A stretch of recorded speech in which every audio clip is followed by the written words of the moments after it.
안녕하십니까, 김정일입니다. 오늘은 부종교합의 원인적 요소에 대해서 알아보도록 하겠습니다. 우리는 치과 진료를 할 때 이와 같이 결손된 치아들이 있는 경우에 임플란트를 이와 같이 할 것입니다. 그런데 이 환자 보면은 정조항이 삐뚤어져 있어요. 이런 경우에 여러분들은 교정이 필요할 수도 있고 아니면 그냥 임플란트만 할 수도 있을 것입니다. 만약에 그럴 때 여러분들이 임플란트를만 한다고 하면은 어떻게 진료를 할까요?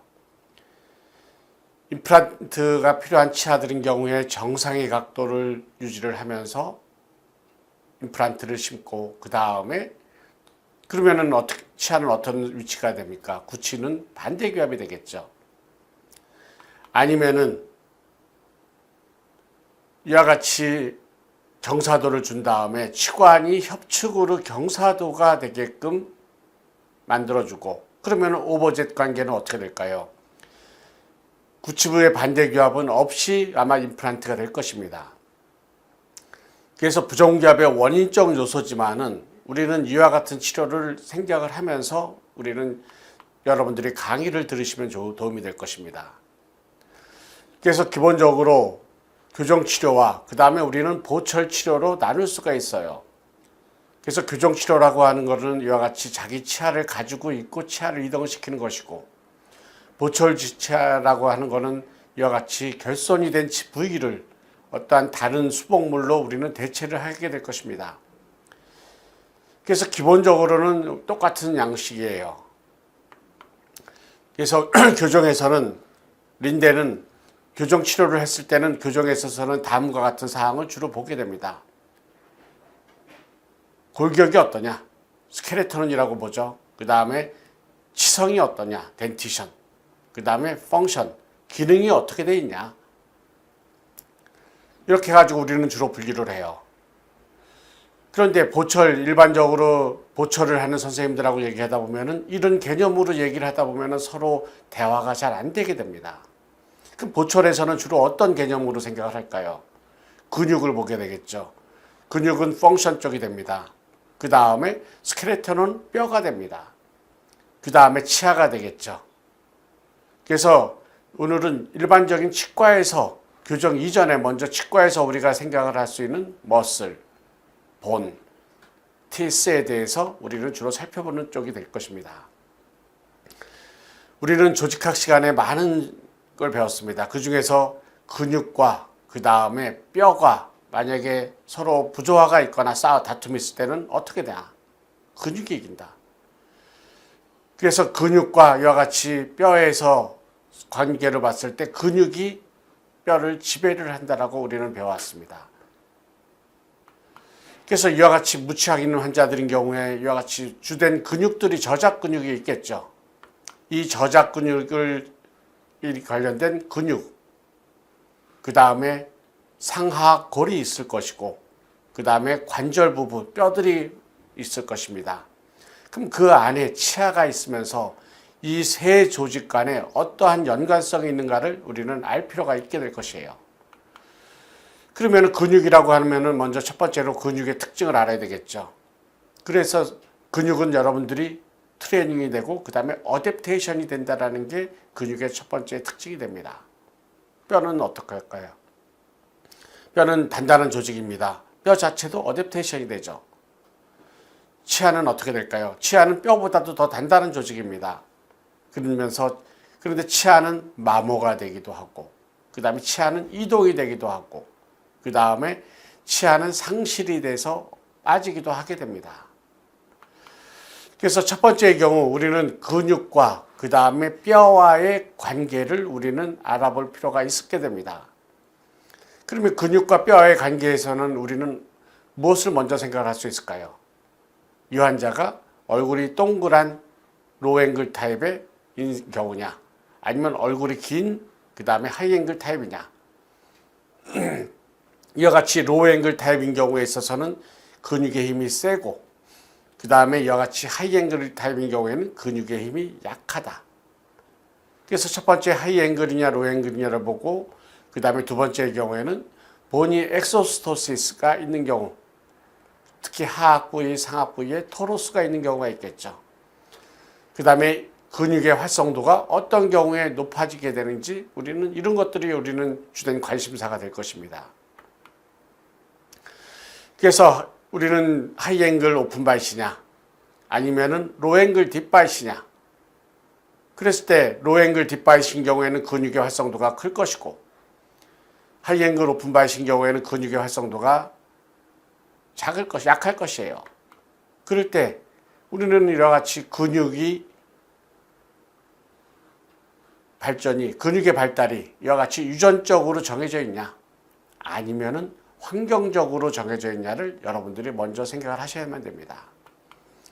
그래서 근육의 크기가 유전적이냐 환경적이냐, 요새는 이제 구글을 통해서 여러분들이 탐색을 해보시면은 더 정확하게 알 수가 있어요. 그럴 때 근육은 기본적으로 유전적이냐 환경적이냐, 유전적인 요소가 70% 정도, 95%는 유전적으로 정해져 있다라고 얘기를 하게 됩니다. 그래서 기본적인 근육의 크기는 유전적으로 정해졌죠.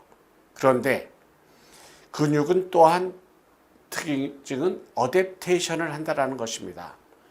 우리가 아시다시피 근육을 이제 훈련을 시켜서 근육을 크게 하기도 하죠.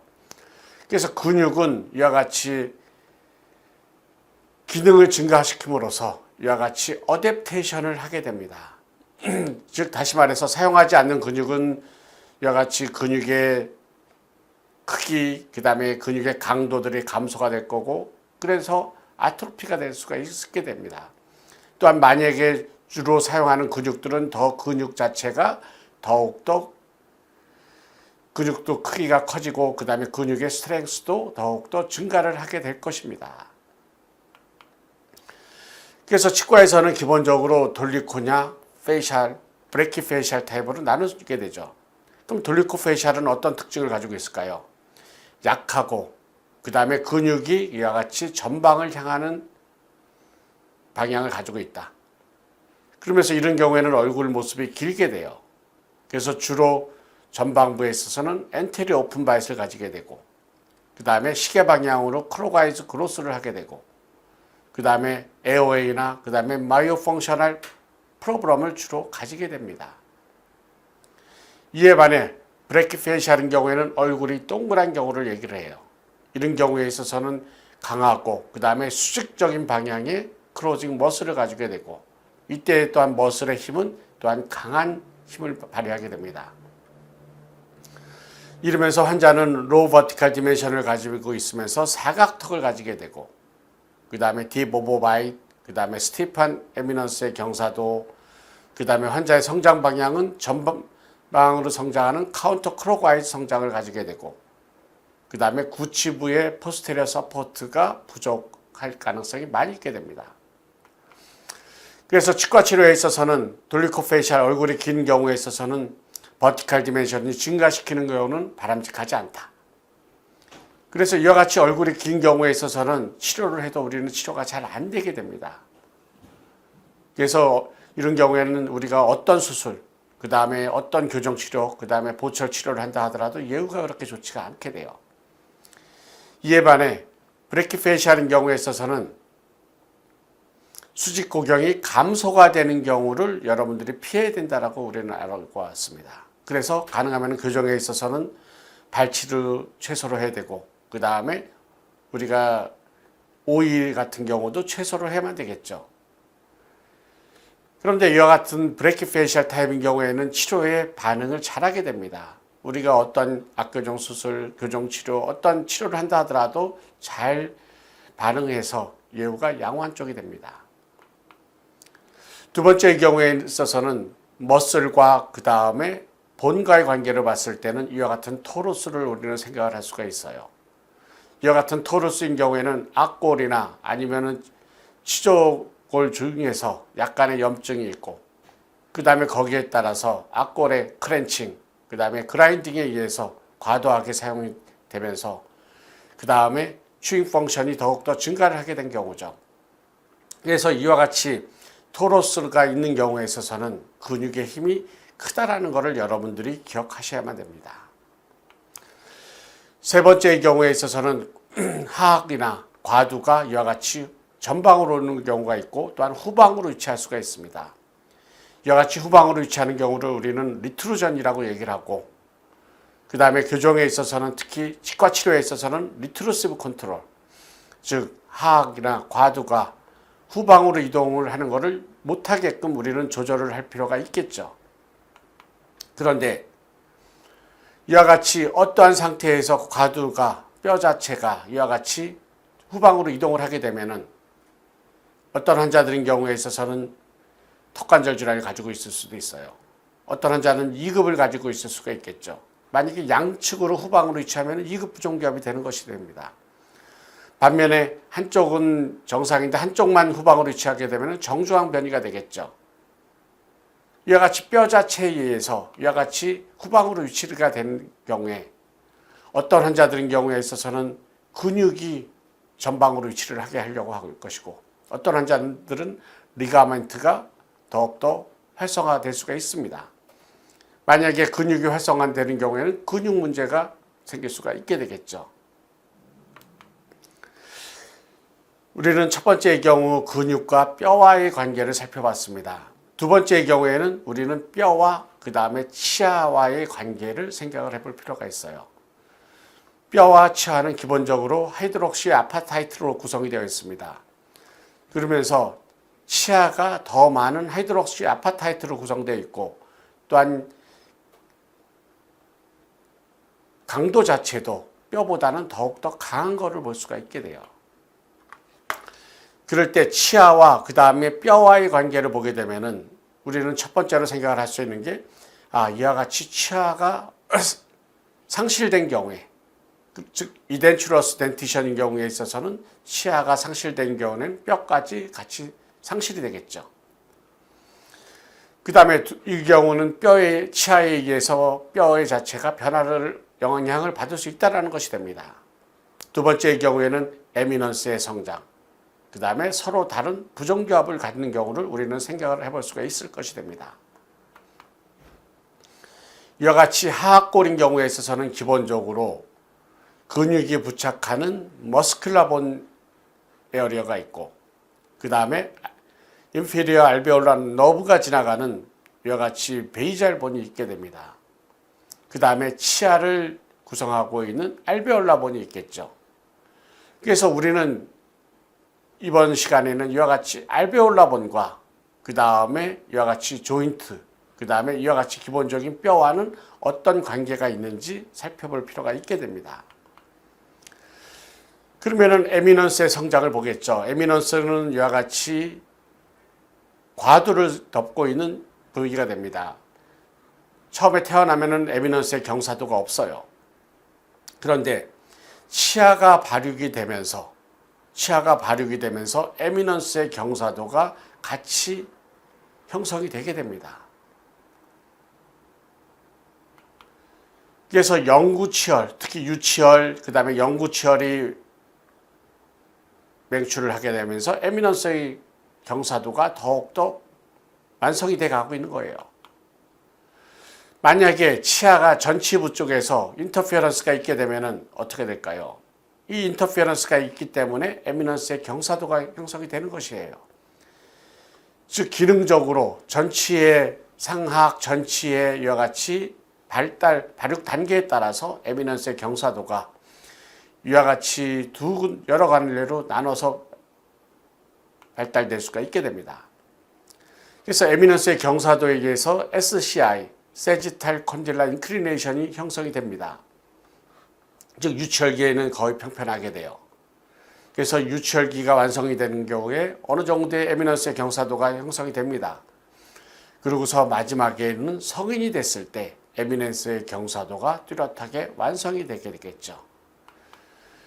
이는 우리는 클래스 2 부종교합, 클래스 2 디비전 1, 디비전 2, 클래스 1 상태를 같이 보면서 우리는 평가를 할 수가 있게 됩니다. 아시다시피 클래스 2 디비전 1인 경우에 있어서는 상악의 전치가 전방으로 순축 경사도가 되어 있습니다. 이런 경우에 있어서 에미넌스의 경사도는 어떻게 될까요?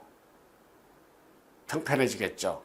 반면에 클래스 2 디비전 2인 경우에 있어서는 상악 전치의 경사도가 이와 같이 직립이 되어 있습니다.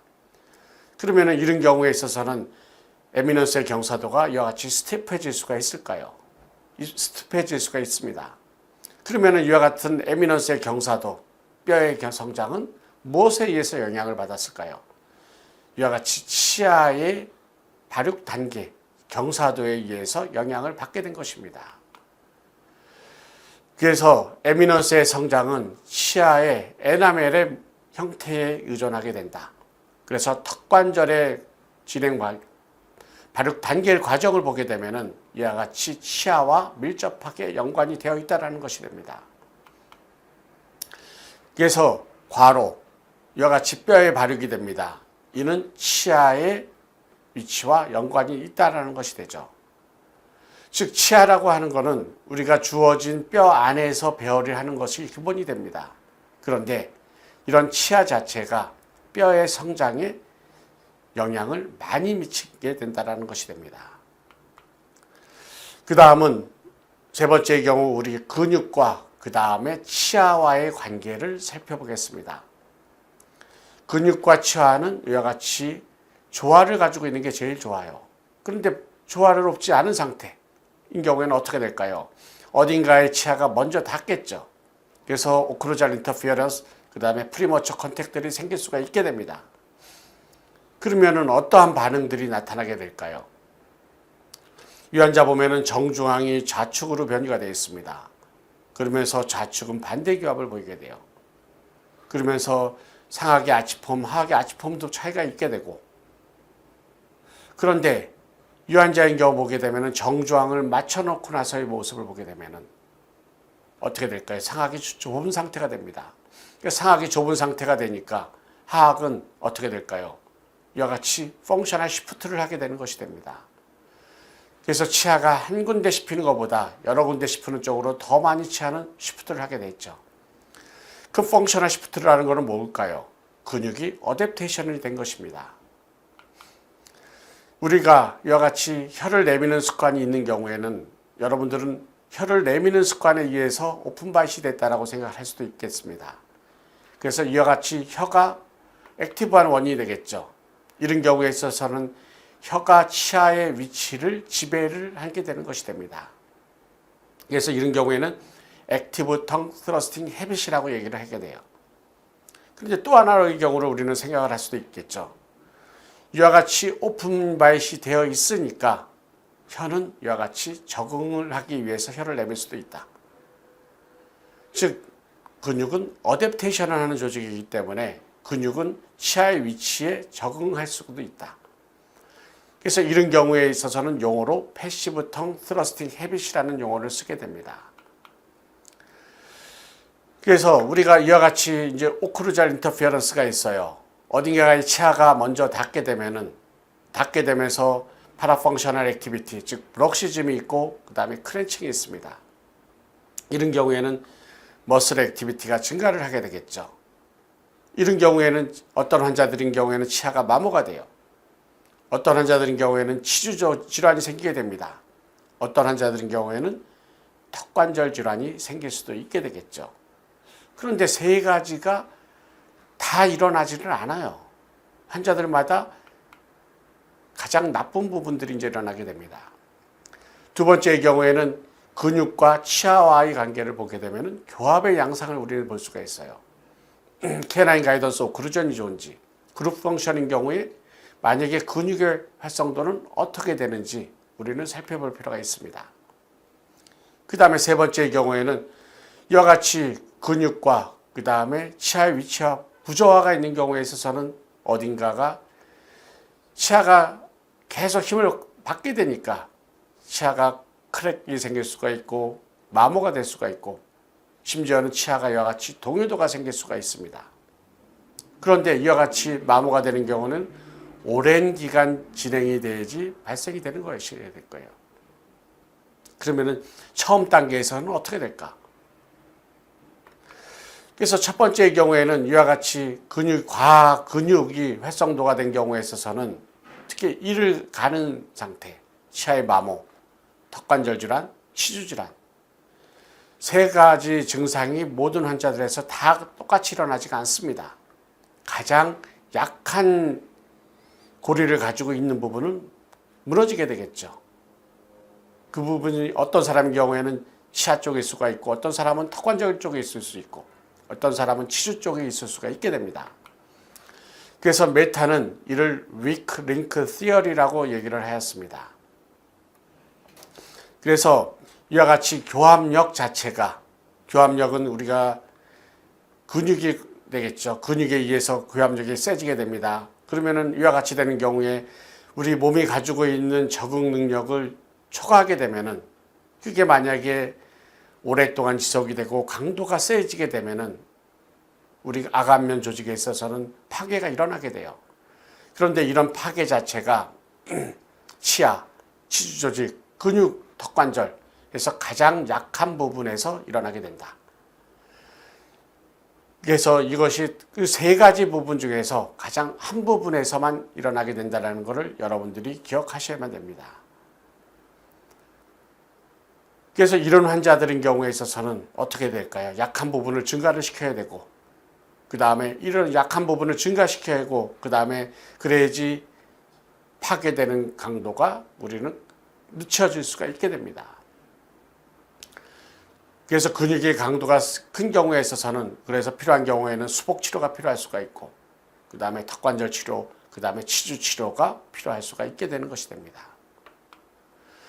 두 번째의 경우에는 근육의 활성도와 그 다음에 교합의 양상과의 관계를 우리는 살펴볼 필요가 있겠습니다. 아시다시피 캐나인 가이던스 오클루전이 근육의 활성도가 제일 약합니다.